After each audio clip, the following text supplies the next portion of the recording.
Hi, everyone. Thank you so much for tuning in to today's Author Talk series brought to you by the Library Speakers Consortium. The Library Speakers Consortium is a partnership of more than 350 library systems across the US, Canada, New Zealand, and Australia, with the goal of making author talks more accessible to communities of all sizes. I am Brandon Adler, your host and moderator in conversation with each of the acclaimed authors that you will hear from throughout our series. Today, we are so excited to have best-selling author and elder law attorney Rajiv Nagaich with us as he talks to us about how to avoid the hidden traps in retirement planning advice. Before we jump in, though, I want to give you all that standard housekeeping information that kind of keeps everything running smoothly, and then we will turn things over to our guest. We have compiled some questions that were pre-submitted with registration, but you can, of course, also submit questions during the presentation by clicking that questions button that's just below this live stream video. Keep in mind, this is a webinar format, so Rajiv will present for the first 40 to 45 minutes, and then we will hold a Q&A for the last 15 to 20 minutes of our hour. There are quite a few of you tuning in today, so we will take as many questions as we can during that Q&A period. Now, to formally introduce our guest for today. Rajiv Nagaich, author of Your Retirement, Dream or Disaster, is an elder law attorney, speaker, and retirement planning visionary. He hosts the two popular public television specials, Master Your Future and The Path to Happily Ever After, and the Aging Options radio show, dispensing retirement planning advice to people in the Pacific Northwest for 20 years. Rajiv was inducted as a fellow by the National Academy of Elder Law Attorneys in 2014. He is the founding partner of LifePlanning Law in Federal Way, Washington, and the CEO of Aging Options. Welcome, Rajiv. Thank you so much for being here. I'm going to turn things over to you now. Well, thank you, Brandon, and welcome everyone, and happy 2024. And then the fact that you all are here, it is testimony to one basic reality in life, that every day that we live, we just keep getting a little older. And this topic about how we are going to age and what our retirement is going to look like is, I think, universally important for all of us. And I'm so glad that you have joined us here. And I'm going to assume that either you are still working, looking forward to retiring, or you probably are already retired. It's one of those two things. And either you're in the United States, or maybe you're in some other country, in some continent, perhaps, Australia, Canada, etc. And the work that I do is universally adaptable, no matter which part of the world you are. Maybe the pieces, how they're going to come together may be different. So just sit back, relax. I just want to talk to you about the aging issue and the retirement issue. So let's start with retirement. What is it about retirement that universally 100% of us want to participate in this sport?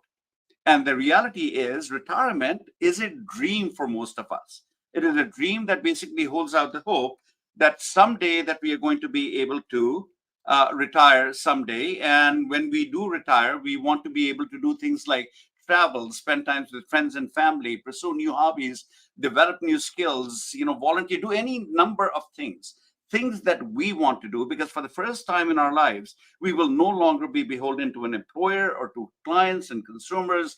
We get to do what we want to do. But there's a dark side to retirement that, initially nobody pays attention to. But the longer you live in retirement, the longer you realize that this retirement could end up in a disaster. And what does the disaster look like? Here are the top three disasters. The single biggest fear, at least in America, single biggest fear a retiree will have is that someday I fall ill and end up in some institutional care setting against my wishes. The second one would be, running out of money. And the third, let me see if we can guess this, becoming a burden. Now, this is another way of saying, if somehow you can just magically live out your life where you get to do all the fun things that you had on your bucket list, and you didn't have to worry about growing old, falling ill, ending up in a nursing home, running out of money, or becoming a burden to somebody else, that is a much better definition to retirement planning, or rather retirement itself. So then the question becomes, well, what are your odds that you get to live out all the good stuff that you want to do in retirement, and you don't have to worry about the disasters that we talked about? Well, the good news in all of this is that majority of us, no matter what part of the world we live in, majority of us, when we do retire, we will get to live out our dreams to some extent. Why? Because what do you have when you first retire? You've got time, you got health, you got money, and you've got a bucket list. You want to chip away at that list. But the older you are, the deeper you go into retirement. It turns out that even though nobody wants to end up in an institutional care setting in America, 70% of us will not be able to live out our lives in our own home. 70% of us will be taking our last breath in a hospital, in a hospice house, in a nursing home, in a place that we didn't want to be. There's a 69% probability that in retirement, if you were to fall ill, you will start feeling guilty that you've become the very burden that you never hoped to become to your loved ones. And there's almost a 100% guarantee that you and I will lose some of our hard-earned assets to uncovered medical and care costs. The deductibles and the co-payments that we make, a few of us are going to get wiped out in the process. And when you take a look at, well, what are the odds that I'll meet at least one of these three outcomes? Either not be able to live out my life at home, become a burden, or run out of money, or lose money to uncovered medical costs. That number is a staggering 90% plus. 90% plus chance that you are going to meet one of these three disasters that we talk about. So then you take a look and say, well, what is it? I mean, how do I come to this epiphany about dream and disaster? And it's through this couple called Bill and Vivian Wallace, who are your quintessential middle-class Americans who basically build their retirement dreams around a pretty simple notion that if by the time we retire, we have a house paid for, a few $100,000 in the bank, then surely between Social Security, Medicare, and our debt-free lifestyle, we should be able to skate through retirement. And yeah, they had their dreams also. Bill and Vivian wanted to jump in the RV and go do the American highways and the byways. Sadly, in this case, the RV never left the house. Why not? Because Bill got diagnosed with Alzheimer's the last year of his work life. And my introduction to this family is that young lady sitting on Vivian's lap, who happened to be insured by all state insurance companies. And at that time in my life, which was in the late 90s, I was working for Allstate as a manager. Jamie was going to see her parents from Seattle to her hometown in Spokane, Eastern Washington. She had wrecked her car and filed a claim with Allstate, and the good hands had just come apart. And somebody had dumped her file on my desk to make her a happy client. And one of these phone conversations, she asked me, where are you from? And I said, from India. She said, I thought so. I have relatives from India. And I'm looking and saying, really? Where? It turns out her oldest sister had died and her husband had remarried somebody from Sri Lanka. So that then opened the door to a personal conversation. And after we settled the claim, I asked her to marry me. She said yes as a score. And then I went to see her parents on the other side of the state. And when we went there, this is the first time that I met Bill. And sadly, by now, Bill's condition had come down to a point where, despite Vivian trying to keep him at home, he was in a nursing home at that time. And the first time that I walked into the nursing home, spent 2 very awkward hours there. Why awkward? Because Bill had lost his speech by now, but he saw Jamie, recognized her instantly, bust out in the biggest of grins. And after about 2 hours of this very awkward exchange, we were trying to say goodbye and leave. But there was Bill holding on to his little girl, thinking that she was there to take him home. And she was simply bawling. And somebody in this place of work had seen this commotion near the door, comes running over, taps Bill on the shoulder long enough so he could distract Bill so we could enter the key code and leave. And Bill was exactly where we found him. That's my introduction to old age in America, not as a lawyer, but as a manager for all state insurance companies. And the first time that I looked at this stuff, the nursing home stuff, I'm asking myself, how does the richest country in the entire world take care of the old people when they can no longer care for themselves? And so the long story short, Bill and Vivian became part of my life after I got married to them.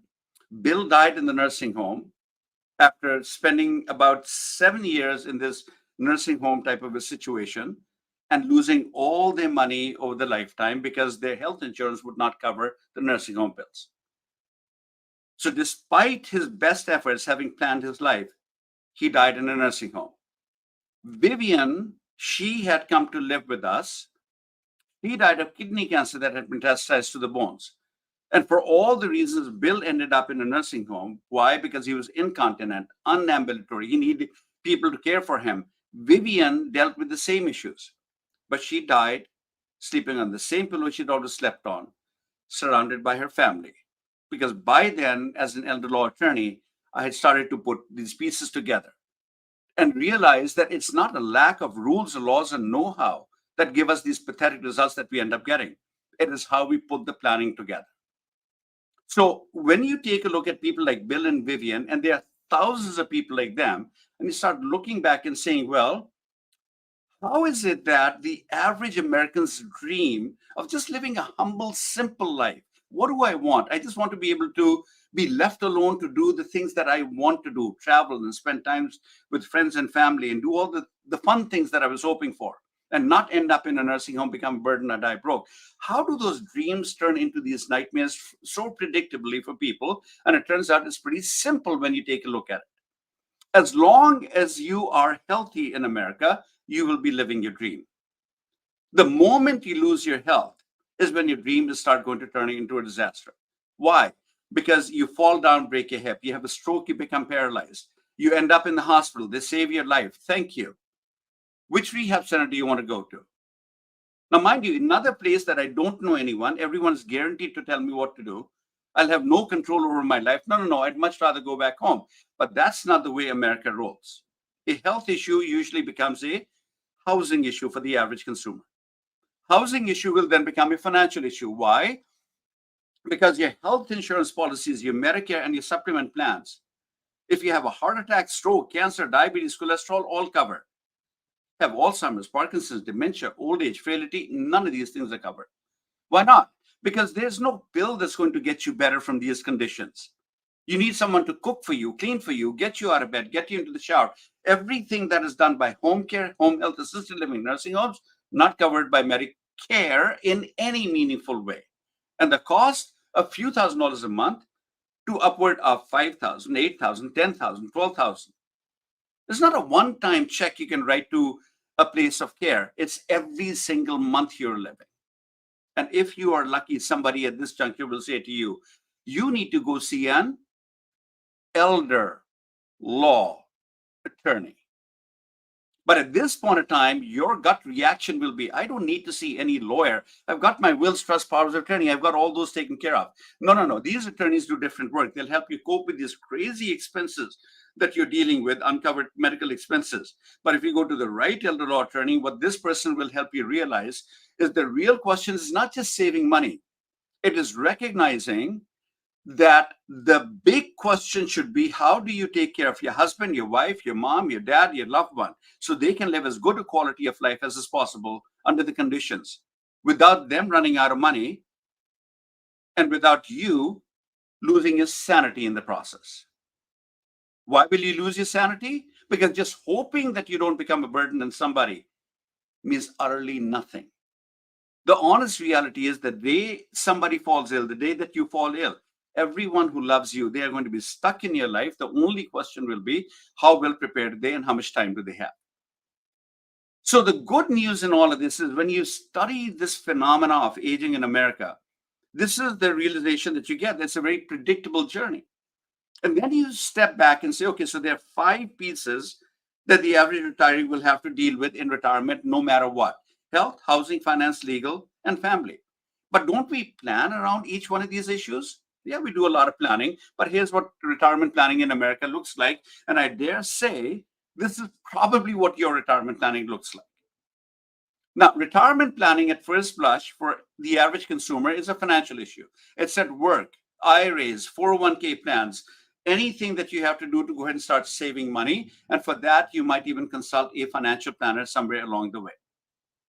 Then you become a little bit older, a little bit savvy as a consumer and say, I need to diversify my portfolio. I need to expand the reach of my finances that I'm doing, financial planning I'm doing. Maybe we need to look at products like long-term care insurance policies and annuities. And now a financial planner is not the only one you need to see. Probably you need to see an insurance agent. Then we go deeper into retirement. We are now 60, 62, 65, 67, 70. We know we got Social Security benefits. We go running down to the Social Security office. And then the government does crazy things like introduce new products, Roth IRAs. What are they? Your tax advantage retirement plans. And so we know this got something to do with taxes, so we might even consult a CPA. And then deeper we go into retirement, we start looking at other products like reverse mortgages. We go running to a mortgage broker. And this is just a small smattering of what we do to pull the financial plan together. But here's the problem. At any one time, did you go meet any one professional and say, lay it out for me from age 18 when I take my first job, or age 20 whenever I take my first job, all the way to age 65, 67 when I'm going to retire, all the things, what all do I need to really understand, and when will which product become better? And the answer is no, we just make it up as we go along. So we got retirement planning done, right? Wrong. You turn 65, Medicare. Should I get traditional Medicare? Should I get Medicare Advantage? What is a donut hole? We go running to see insurance agents. Oh, then a few of us, after we enroll in Medicare, might be surprised to find that our doctor does not accept Medicare. And so now we may be looking for a new doctor. So that's retirement planning, right? Wrong. You look at legal, wills, trust, powers of attorney, living wills. Maybe you go to a lawyer, maybe you go to legalzoom.com, you put paper together. It's all about paper, isn't it? I need to have a trust, I need to have a will, I need to have all these documents in place. So you put the documents together. And then the deeper you go into retirement, the first time you get a health scare of some sort, you start realizing, oh my God, I need to pay attention to housing. Is my house age friendly? Do I need to call somebody to see whether it is age friendly, maybe an occupational therapist?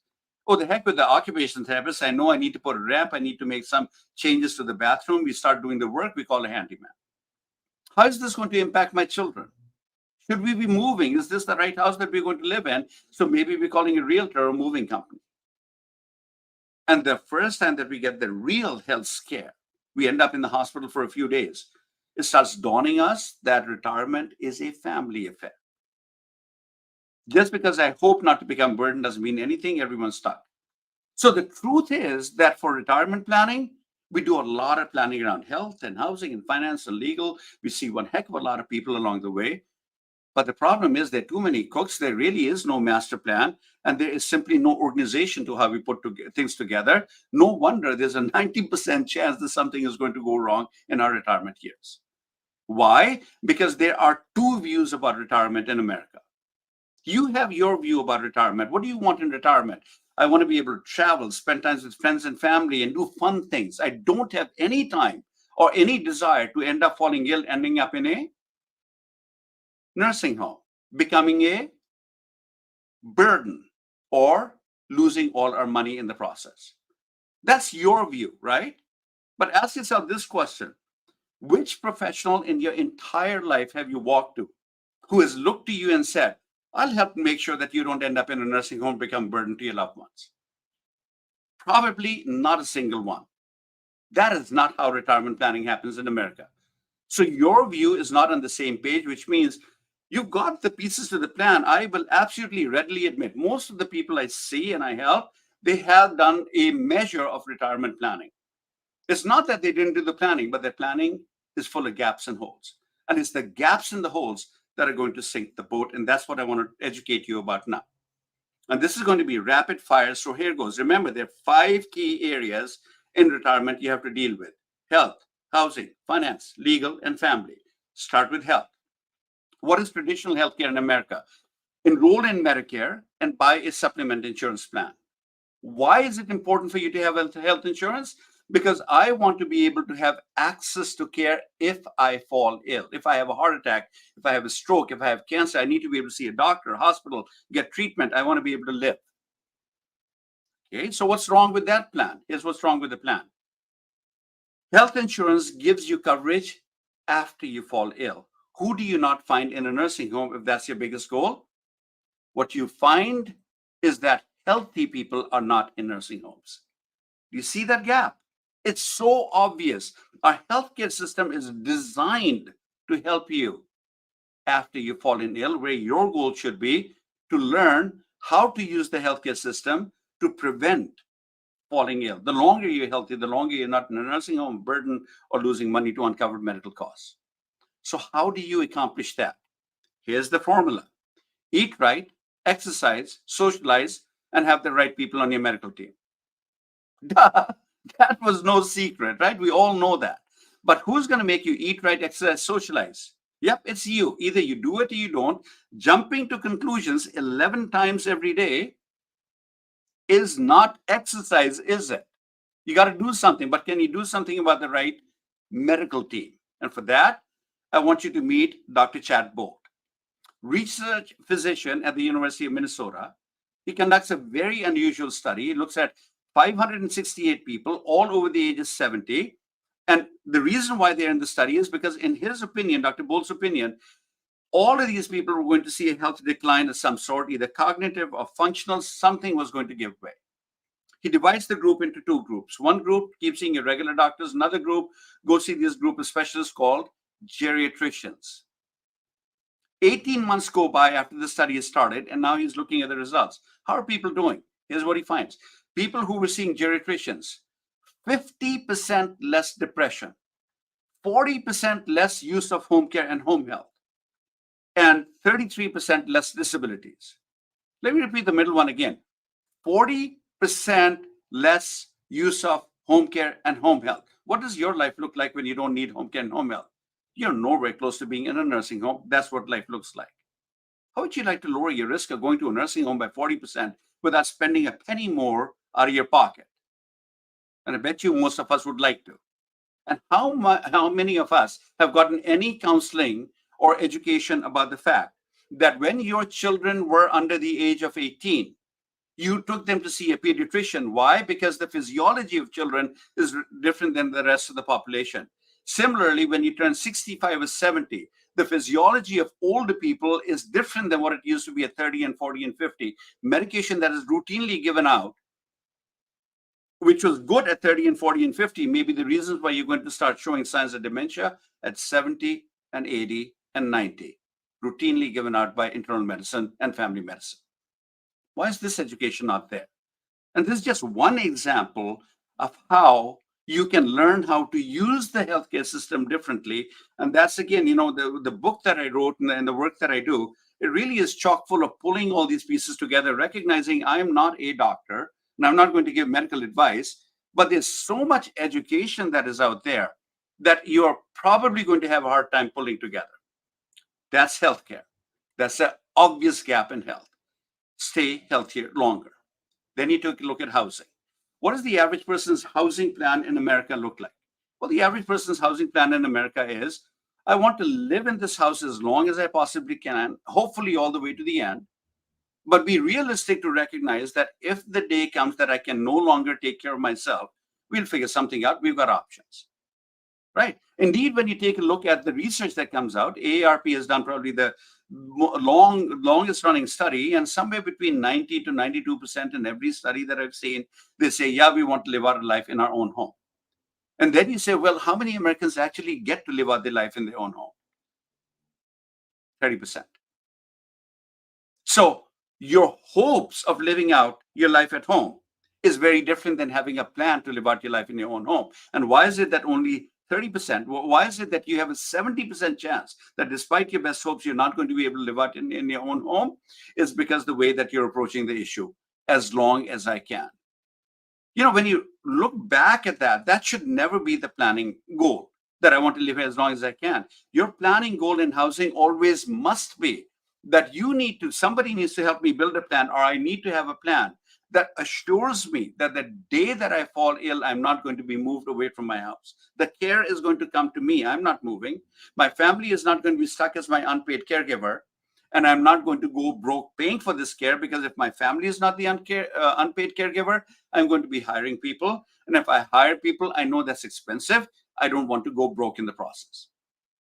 But that's not how we approach the issue. We just basically keep saying, I want to live in this house as long as I can, and then we'll figure something out.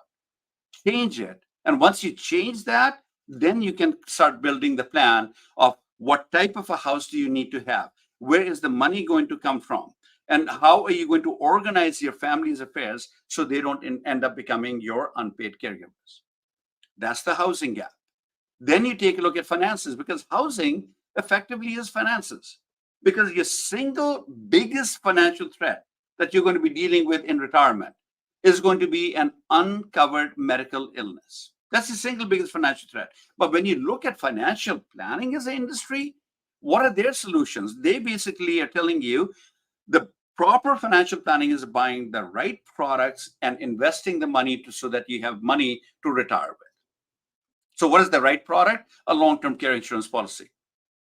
All right, so it's a good thing to have. But tell me this, do any one of you in this group, do any one of you have a long-term care insurance policy that guarantees you that the day that you fall ill, because you have the policy, you're guaranteed to have the care come to you. You will not end up in a care facility. Is there any clause in a policy that guarantees you that? The answer is no. A long-term care policy is nothing other than money. When you don't have the money, you transfer the risk to an insurance company. So everything that comes from the financial industry's mouth is going to be buy products and accumulate wealth. Why? That's how they make money. So let's see, how much money will you need? So they're not bad people, right? So how much money will you end up needing? Well, let's take a look at some examples. Who's this guy? He's a $15 million famous guy, Glenn Campbell. Has dementia, ends up in the nursing home, dies in the nursing home. So clearly 15 million is not enough. How about 50 million? Dementia, nursing home, dies in the nursing home. How about 80 billion? Dementia, gets dragged from California to die in Gig Harbor, Washington. Not even his state. This crazy thinking that we have around money. What I need is lots of money. It's just that crazy thinking. The real issue in financial planning that the industry never asks, which is more important than how much money you have, is what assurance do you have that the day you are no longer managing your wealth, that your loved ones, your power of attorney agents, whoever they are, they start managing your money. They will know how to use your money to give you a life that you want, not a life that some discharged nurse at a hospital wants your family to adopt on your behalf. When's the last time you've seen an ad from a financial industry that says, in the end, it's not the amount of money, it's the use of the money that'll matter? And I promise you, it doesn't take millions of dollars. You just need to realize that the single biggest financial plan, the threat that you have, is an uncovered medical illness, and you need to learn how to protect yourself from that threat. And you'll need to go ahead and do education so that when your agents step up, they will know how to use the money to give you the goals that you want them to attain, not what some other people want to attain. So protect your money from uncovered long-term care expenses. And how do you do that? One of the ways you can do that, there's several different ways. And in the book, we go through 4 or 5 different ways you can actually protect yourself. But as a lawyer and elder law attorney, and watching my father-in-law run through all his money and finally ending up on Medicaid, made me realize that VA and Medicaid cover long-term care expenses much more effectively than what people think they do. But how do VA and Medicaid work? Spend your money down to nothing, then come look us up. Isn't that how they work? So let's take a look at Medicaid, which is, in at least Washington state, the more effective of the 2 programs. So how does Medicaid work in Washington? First, I'll talk to married people, then I'll talk to single people. So married people, Bill and Vivian, remember my in-laws. They have a house, they've got a car, they got $400,000. Bill has Alzheimer's. Vivian goes to Medicaid and says, I need help. I need to get my husband some help either at home or in a care facility. And Medicaid says, oh, Vivian, don't worry about it. We'll help you. As soon as you show us, Bill only has $2,000 to his name. So how does that make you feel? Probably not all that good, does it? But think about it this way. If Bill is married, what else does he have? More than a house and a car, he has a spouse. And the Medicaid rules say Bill can only have $2,000, but Vivian, his wife, she can have one house of any value, one car of any value, between $70,000 to $154,000, $155,000 in other assets. She can have a prepaid funeral plan, burial plots, cash value in a life insurance policy, all the personal property in the world she's got. And she can also have an unlimited amount of income. Tell me, where does it say that Bill and Vivian had to be broke for them to get Medicaid to cover anything? It never has. Move the money from Bill's name, put it in Vivian's name. Vivian can only have, let's pretend, $70,000, but she's got $400,000. That's the problem. But see the last bullet, unlimited income? That means the night before I'm going to apply for Medicaid, I go to your financial planner and say, guys, convert the extra money, about $330,000, into something called a Medicaid qualifying annuity give it back to Vivian over the next 5 years so that she gets all the money back. Bill will get Medicaid right now. The problem is not when you're married. The problem is when you are single. How much money can you have? 2,000. What don't you have as a single person? A spouse. So unless you want to rent a spouse for a few days, that's where the challenge is. So the rules, however, are different. The rules say, no, no, no, Rajiv. Single people can have a house. They can have a car. They can have prepaid funeral plan, burial plots, cash value, personal property. But what? Any asset you have on the day that you die that has a lien on it, which means that your will that says when I die, I'm leaving everything to my children, has been automatically by law rewritten to say when you die, you're going to leave everything to the state to repay back the state what the state has paid for you. If there's any extra money left over, that may go to your kids. And having a house with a lien on it is like having nothing at all. So about the only real answer that I have for single people is give your money away. And Medicaid has a different rule. Have you given away any assets worth anything in the last 5 years? Now, that 5 years does not apply to married people. When you move money from a husband to a wife, wife to a husband, no 5-year look back. When you move money from a single person to a child to a trust, there's the 5-year look back. So this is how Medicaid works. Now, let me show you another financial gap that is sitting in your bucket. If Medicaid, VA is going to be any part of it, ask yourself, do you have a 401k or IRA or any type of retirement plan to your name? And chances are, yeah, most of us do. All right. So I move money from Bill to Vivian. Let's go through them one at a time. I move the house out of Bill's name, put it in Vivian's name. What kind of tax do I pay? Nothing. No money changed hands. I moved the car out of Bill's name to Vivian's name. No taxes. I moved $400,000 in a savings account, in a brokerage account. No taxes. I moved $400,000 in an IRA or a 401k from Bill to Vivian. I pay $160,000 in taxes. Remember the deal you made with the IRA devil? When I put the money in there, it's all pre-tax. But when I take even a penny out, which, by the way, you will be required to take out when you turn age 73. All of that is taxable income. Where is your financial planner, your accountant, who should be looking at these numbers and saying, look, if there's any probability that in future you may have to move money out of your name, let's start moving it into a Roth IRA, into a Roth 401k. But don't do it in one sitting and pay $160,000 in taxes. What tax bracket are you in? 12%. How much money can you move out so that you can still stay in the 12% tax bracket and do the same amount again and again and again and do it over many years? If you had 400,000 sitting in a Roth IRA, what kind of tax do you pay? Zero. Why is this education not there? Gaps and holes. And then you take a look at legal planning. I'm a lawyer and I can tell you what they teach us in law school.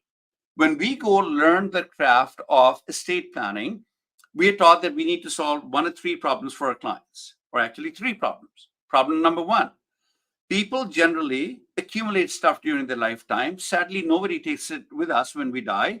So who do we want to leave this stuff to the day that we die? For that, you're going to do a will or a trust. Who gets from what from my estate when I die? That's problem number one. Problem two, besides that, the other bad thing that can happen to you is you could fall ill. If you fall ill and you're living, but you can't manage your life, doesn't mean life has come to an end. Life will continue. Somebody will need to pay bills, file taxes, do the things you were doing. For that, you need a document called power of attorney. Now, this document is kind of interesting in that this document is only valid while you're living. The moment you die, this document dies with you, and now the will and the trust are going to take over. So what this document is going to solve is, if I fall ill, who will manage my life until such time that I die? That's the second problem. Third problem, death, illness, and in between. What's the in between? I'm laying in a hospital, my body is shutting down, I'm dying. But the medical community is running around, no, we can put you in a ventilator, we can give you a feeding tube. And the question is, do I want a feeding tube if I was in a coma? In other words, how do I want to die? So that average person's estate planning binder that you're sitting at home with, which rightfully you should be proud of, make absolutely no mistake about it, it's all about that die planning. With that documentation, you are ready to die. look at the rest of your life. What is more important? I don't want to end up in a nursing home. I don't want to become burdened. I don't want to die broke. And all of a sudden, these are two ships that simply pass each other in the ocean. They're not going to connect. And if you want to make them connect, you need to become better acquainted with a different type of a trust called the safe harbor trust and something called manuals of instruction. So what's the safe harbor trust? Now I'm going to go to married people.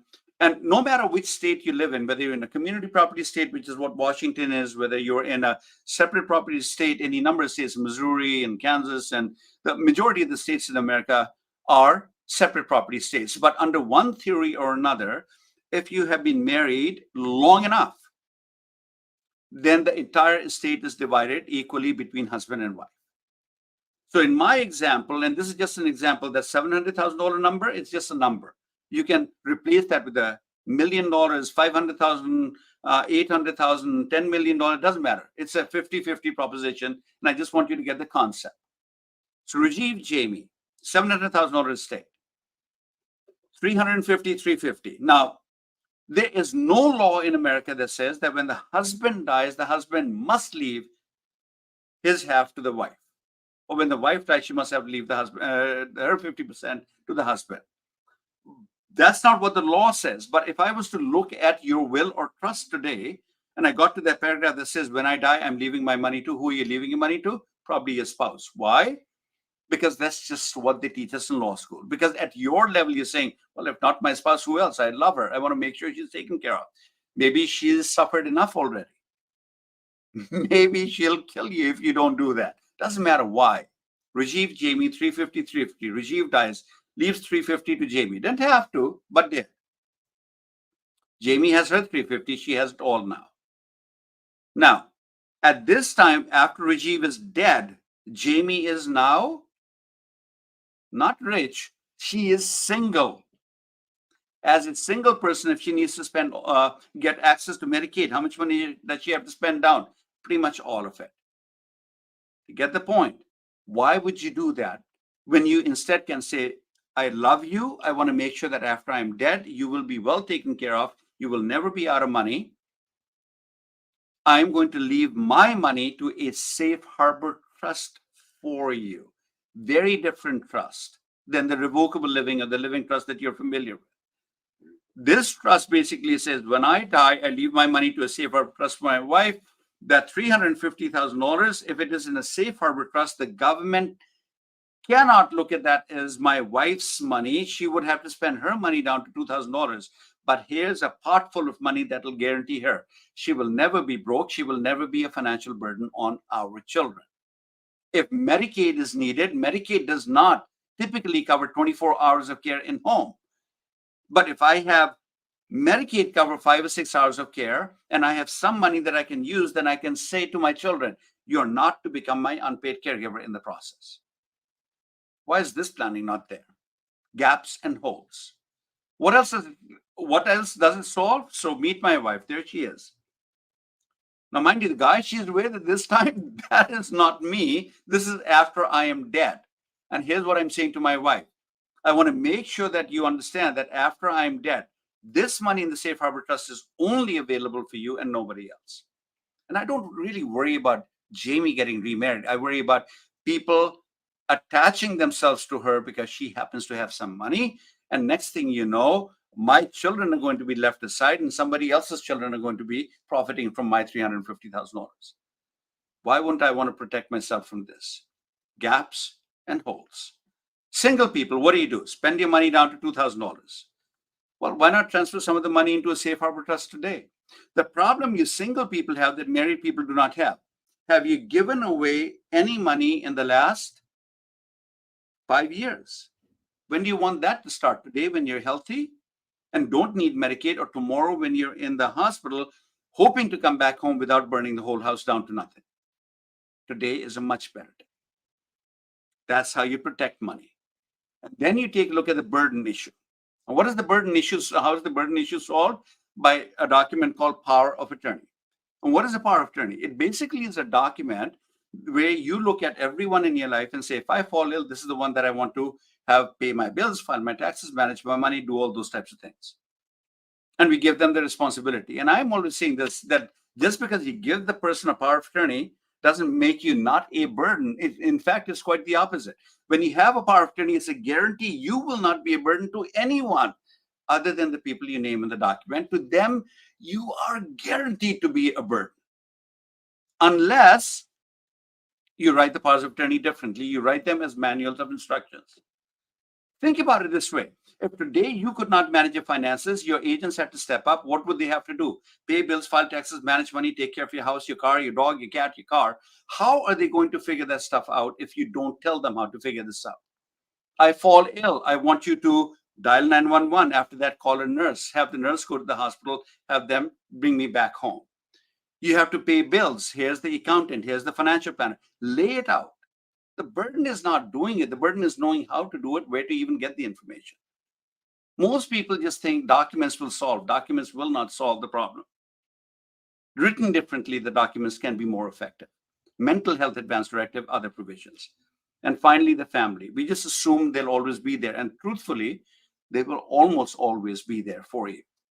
The only problem is how they approach it may not be the way how you want them to approach your illness or your issues. So a better way to deal with that is make sure after you've done your legal planning, you understand none of the legal documents you sign will be documents you will use.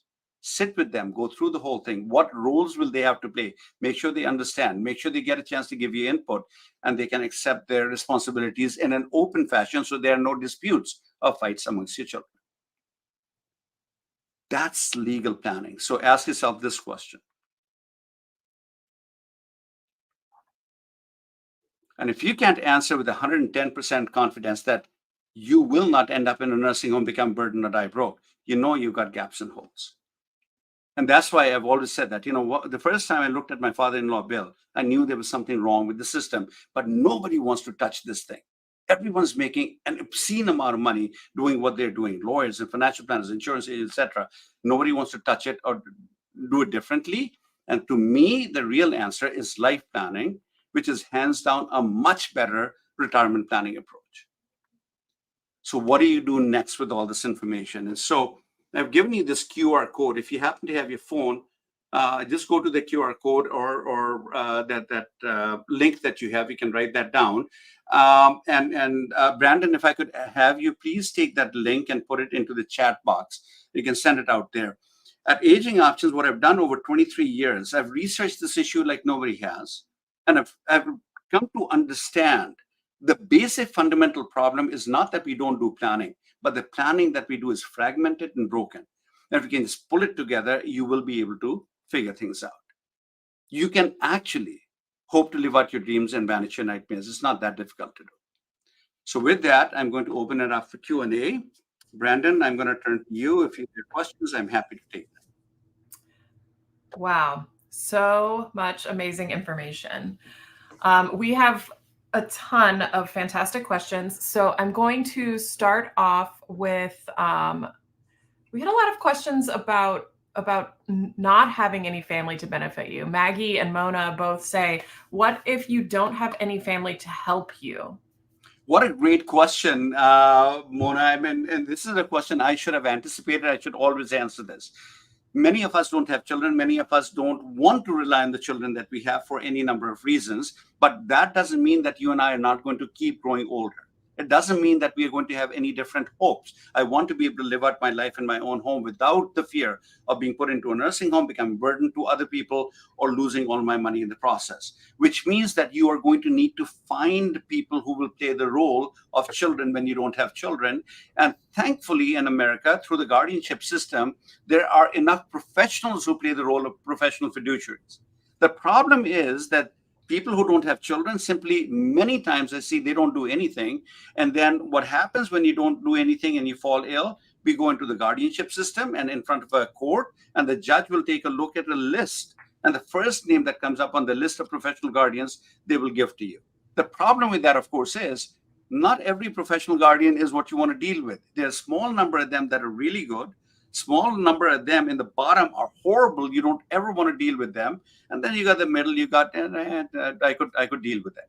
So when I'm dealing with people like you, Mona, I will make it my business to help you find somebody. You will interview 3 or 4 professionals. You will give them small tasks to do, make sure they're able to do it to your standards. The first 2 or 3 people you work with, you may not even like them.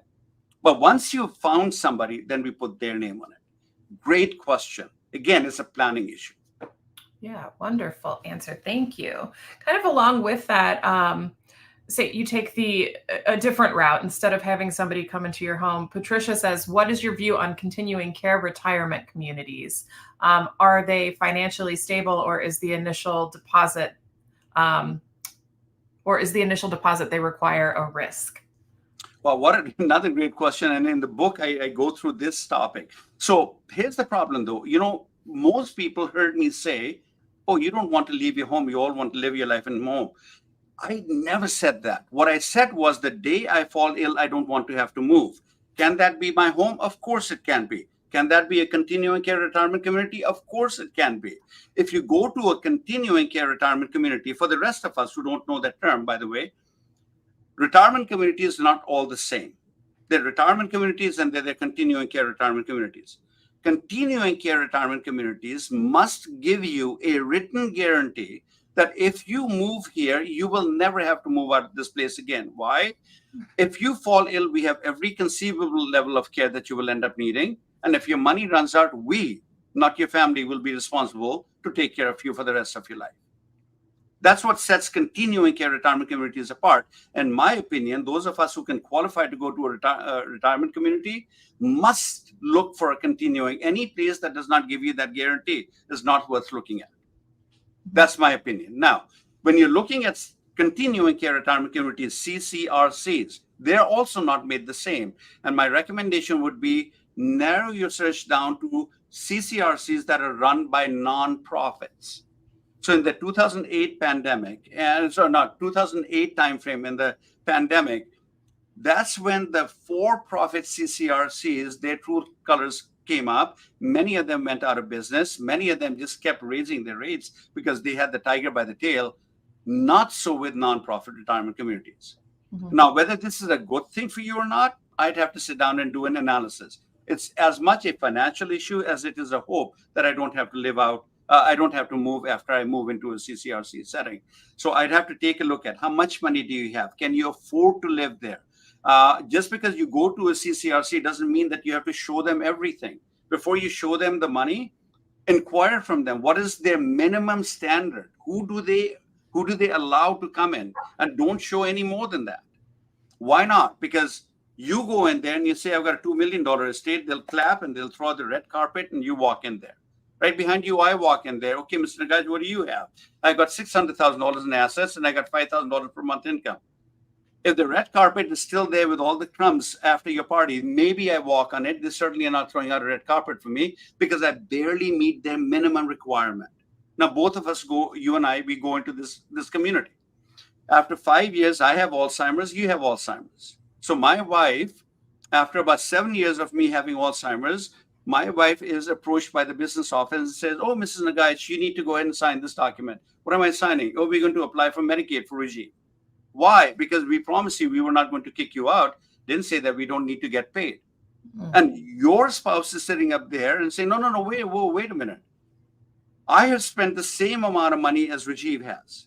I want my husband to be able to go on Medicaid. And the answer, no, that's not the way it works. When you told us you had $2 million, you agreed to spend all that $2 million with us before we let you go on Medicaid. Oh, okay. These are not things that you're going to find out without understanding this whole space. Mm-hmm. So hopefully that gives you an answer. Yeah, that was a fantastic answer. These are things that, like myself now in my 40s, that I'm already thinking about as well. And I saw people ask another question that I had myself, but Sue and Joseph and myself both say, so you're in your 40s. So should you start protecting yourself with long-term care insurance now? Will that help with costs later? Right. And so the short answer is, of course, you should be thinking about that. But here's the problem with that thinking. You are not looking at the big picture. You're looking narrowly at one issue at a time. Today, in this seminar, when we're talking retirement, it seems to be a good thing for us to be looking at. But the problem is with all of you youngsters, You've got competing interests. How long should you work? When should you retire? When should you start Social Security? Is a long-term care policy a good thing for you to get? Is there a better way for you to be investing the money? So before you go to and start just narrowly thinking about long-term care, you need to build a retirement dashboard with the concept that for my younger clients, I say you want to, and you start as early as about 40, 42, somewhere, that's a great time to start. You got more options. Lay out the gauntlet and know that you don't want to work a day longer than you have to, but you also don't want to pull the plug from work a day sooner than you should. That's a financial answer. And once you do that dashboard, then all these questions, how should you invest money? Should you look at Roth IRA? Should you look at regular? Should you look at a long-term care policy? If so, a traditional or a hybrid? These questions should be answered through the version of a dashboard. If you do not do the dashboard, you may make a wrong decision. Let me give you an example. Long-term care insurance policy, good thing, of course. Washington State is now requiring everyone to have long-term care insurance policies. So they've got their own version of it. So clearly it's a good thing to have. But if you're paying privately, the way that you answer whether you should have it is not whether you can afford the premium today. For long-term care, you have to be smart enough to recognize that at some time you'll retire. In retirement, you'll be on a fixed income. The policy premiums may double or triple or quadruple by then. Will you have on that fixed income the bandwidth to be able to continue to pay the increasing premiums? If the answer is yes, this is a good product for you. If the answer is no, you've got no business looking at this product. Which insurance agent is going to do this analysis for you? Not too many. This is something you need to do yourself before you go to them. Do a retirement dashboard. Okay. Don is asking, are there other ways to save for retirement where earnings aren't taxed aside from the HSA and Roth 401k and Roth IRA? And then I guess on that, Melissa is also saying, is it worth creating a trust to protect your assets? And does a single person qualify for the safe harbor trust? So two different questions. Let's go to Don first. So Don, what you're talking about is you seem to be in the ilk where you're saying that, look, I'm financially pretty well heeled. I've done my 401ks. I maxed that out. I've maxed out everything else. I got a little bit more money. What can I do? And there's a concept in insurance called a life insurance retirement plan, LIRP, LIRP. It's a great plan. That's a plan where you go to an insurance company and say, I want a life insurance policy, not because I want to leave people money when I die. I want a basket. I want a haven where I can put money where it's going to grow totally tax-free. I will be able to pull the money out totally tax-free. And when I am dead and gone, nobody is going to get taxed on whatever is left in the policy. That's called a life insurance retirement plan. Very little known out there. It doesn't make sense to a lot of people. But if you have money you can throw at it, 5,000, 8,000, 10,000 a month for an extended period of time, maybe 5 years, 7 years, 8 years, 10 years, 15 years, then this is a great plan for you to take a look at. And there are obviously other options also. But the point I will make to you, Don, is explore this situation not with a financial planner. Explore it with a person who can help you look at every breadth of your options and opportunities that you have out there. And they are hard to find. I mean, you literally have to pay people to go ahead and do this, and don't expect this to happen free. But if you can find the right financial advisor, and usually it'll be a registered investment advisor who will give you these services for a fee. They will do all these calculations for you, and they'll be able to educate you the total universe of how you can invest money. That's your answer, Don.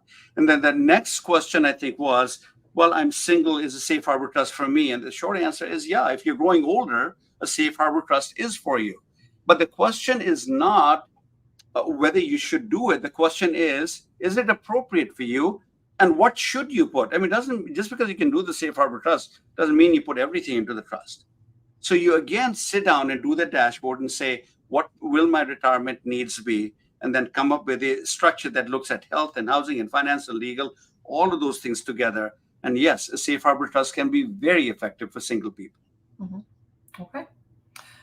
Bonnie is saying, what are the specific roles and relationships between accountants, financial planners, estate planners, and estate attorneys in retirement planning? How do we find reliable and trustworthy professionals? And what if their advice conflicts with one another? Yeah. Boy, again, these are fantastic questions, and the reality is, what is the connection between all of them? Every one of these people is fairly highly educated. They take a lot of pride in trying to learn how to help their clients better, but they probably are not all on the same page.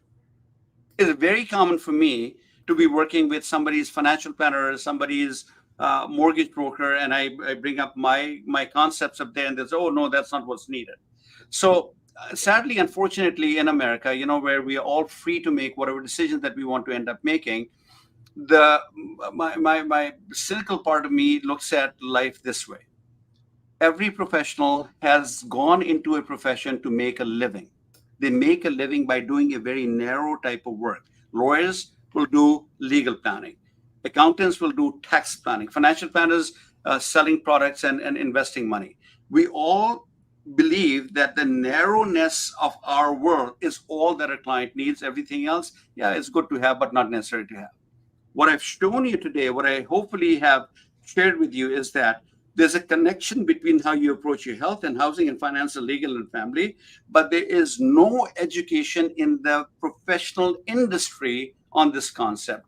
The book that I wrote has just been adopted by two different law schools to be a course book in those law schools for elder law attorneys to actually take a look at that. That's the first time. Will this be different 30 years from today, maybe after my lifetime? I hope so. But today you don't have that. So where do you find the right people? And the answer is, I have built a something called a resource guide. You can go to the website, and there we have something called tear out sheets. And what I say to people is this: quit going to professionals and saying, "What do you think I should do?" If professionals had all the answers that are going to give you the life that we want, we would not have a 70% chance of ending up in a care facility, a 69% chance of becoming a burden, or a 100% chance of losing money to uncovered medical costs. They have their answers. Their answers are not necessarily the answers I want. So then I give you coaching and guidance that these are the specific questions you want this professional to ask. Whether it's a doctor, whether it's a lawyer, whether it's a financial planner, insurance agent, I give you specific ones, and we keep improving on that work. That's my only answer. Now, the people who are here in the state of Washington, I will actually hold their hand. And over the years, I've come up with a bunch of people that I work with, and I can point you to those people. And so that's the best answer I can give. I wish there was a better way I can do that, but you can get a lot of these resources and thinking. The key to understanding this problem is you need to educate yourself that life can be better if I think differently.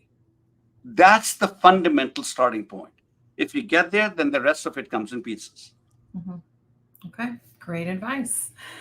So one last question, and it's kind of a big one, but Craig is saying, any final advice to those retiring in the next few months?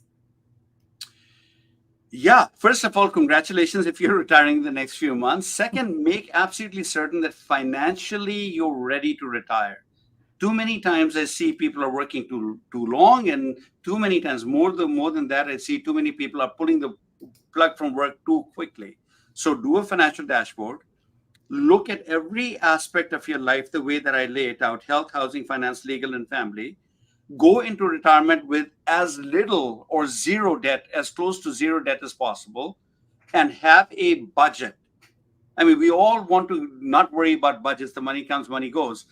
Have a budget, have clarity to what is it that you must have by way of income. Where will that money come from? So much from Social Security, so much from pensions if you have any, rest of it from the savings that I have to draw out. How much money will I need to draw out to live my quality of life so I don't run out of money before I run out of life? Most financial planners will have you take a look at age 90, age 85, 90, 95, somewhere there. Oh, you're pretty good. You got 100% certainty of making it to age 95. Well, what if I'm one of the few freaks who makes it to 105 and I only plan for 95? That's what I would be doing right now, making sure before you pull the plug from work that you're absolutely certain that there is no way that you could run out of money, even if you had to deal with uncovered long-term care medical expenses. Mm-hmm. Wonderful advice. And just for clarity, you mentioned working too long. You should have stopped working already. That can start to financially hurt you, working too long. It doesn't hurt you, but it robs you. That's what it does. Okay. Too many people are afraid that, oh my God, I don't know whether I have money. And hate to say this, women are much better at caregiving jobs. Men, generally speaking, suck at that part of the work. And women are also the one who are most freaked out about, do we have enough money? And my wife is the queen in that. Doesn't matter how much money I'll have, it'll never be enough for her. So the answer that I give people is this: you need to work as long as you're happy working, etc. You shouldn't be stressing out, but you should also make sure that you don't work too long. Too many of my people, as a lawyer, we do probate and estate administration. I see a $10 million estate being given to the children. Children didn't have a clue mom and dad had this kind of money. And mom and dad, they just saved and saved and couldn't bear themselves to spend the money. And then all this money goes down to the children. Think about it. Is that the best you want to do, is to leave your children? If you're going to leave the children money, wouldn't it be better for you to see them enjoy the money while you're living? Too many of us become old and then we have the money to travel, but not the health to travel with. So those are the types of things I say. And these are all solvable things. The earlier you start, the better you are. Okay. Well, thank you so much, Rajiv. Thank you for being here. And thank you for all of the amazing wisdom that you imparted upon us today. You gave us a lot to think about. I also want to extend a huge thank you to all of our viewers for joining the Author Talk today. Without your support, none of this would be possible. So thank you for choosing to spend your time with us. Below the live stream video, you can find a link to Rajiv's Aging Options class, that link that he shared earlier in the slide presentation. It's in the tab that says Rate This Program, and then there's a resources folder in there, and the link is in there for you to access. Again, thank you so much. We look forward to seeing you all next week on January 30th when we speak to New York Times bestselling author and endocrinologist Dr. Robert Lustig about metabolic health. You can register for this and lots of other great events on your